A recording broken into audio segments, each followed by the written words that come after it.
आणि यानंतर एक मोठी बातमी भोंदू अशोक खरात संदर्भातली। भोंदू अशोक खरातची आलिशान गाडी आता जप्त करण्यात आली। तृप्तबाला बंगल्याबाहेरील आलिशान कार जप्त करण्यात आली आहे। MH15 GL 8181 क्रमांकाची खरातची कार ही आता जप्त करण्यात आली आहे। छापेमारीमध्ये कोट्यवधींच्या मालमत्तांचे पुरावे सुद्धा आता मिळालेले आहेत। प्रकाश पोफळेच्या पुण्यातल्या घरातून सुद्धा मोठी रक्कम जप्त करण्यात आलेली आहे।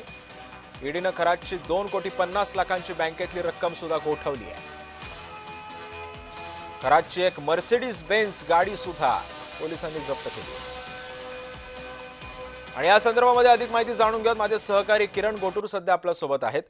किरण, आतापर्यंत त्याचे बँक खाती गोठवण्यात आलेली होती आणि त्याच्यानंतर बंगले किंवा त्याची जी प्रॉपर्टी होती त्याच्यावरती सुद्धा जप्ती करण्यात आलेली होती। आता त्याच्या कारवरती सुद्धा जप्ती येते। काय माहिती आहे, ही कार कोणी दिली होती आणि साधारण या कारची किंमत किती होती?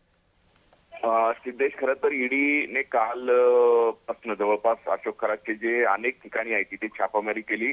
जे सूत्रांनी माहिती दिलेली आहे त्या माहितीनुसार 12 ठिकाणी काल ईडीने छापामारी केल्याचं एकूणच अंदाज आहे। आणि या सगळ्या छापेमारीमध्ये करोडो रुपयांचा जो संशयाचं एकूणच व्यवहार झालेले होते त्या सगळ्या संदर्भात कागदपत्र जे ईडीच्या एकूणच हाताला लागल्याचं आपल्याला माहिती मिळते। आणि त्याच पद्धतीने अशोक खरातचं जे नाशिकमधलं एकूणच घर आहे त्या घरात असलेलं एक मर्सिडीज कार जे महागडं आहे ते कार सुद्धा ईडीने जप्त केल्याचं आपल्याला काल बघायला मिळालं होतं। रात्री उशिरापर्यंत ही संपूर्ण कारवाई होती। एका भक्तांनी ही कार अशोक खरातला दिलेली आहे अशा पद्धतीचं एक अंदाज आहे आणि तेच कार आता ईडीने जप्त केल्याचं आपल्याला बघायला मिळतं। नाशिक, शिर्डी, नगर, पुणे अशा वेगवेगळ्या ठिकाणी जे आहे ती ईडीने काल छापेमारी केली।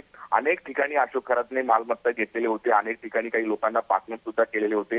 हे सगळे व्यवहार जे आहेत ते नेमकं अशोक खरातने कशा पद्धतीने केले, हे पैसे कुठून आणलेले होते, अशोक खरातची नेमकी मालमत्ता किती आहे, खरं तर या सगळ्या संदर्भात हे चौकशी करण्यासाठी काल ईडीने छापेमारी केली। आणि काही ठिकाणी जे इन्कम टॅक्सचे सुद्धा जे अधिकारी होते आणि संयुक्तरित्या ही कारवाई झालेली आहे काही ठिकाणी अशा पद्धतीची सुद्धा माहिती मिळते। आणि या सगळ्या कारवाईमध्ये मोठ्या प्रमाणात जे कागदपत्र आहेत, जे डॉक्युमेंट्स आहेत ते ईडीच्या हाताला लागलेले आहेत।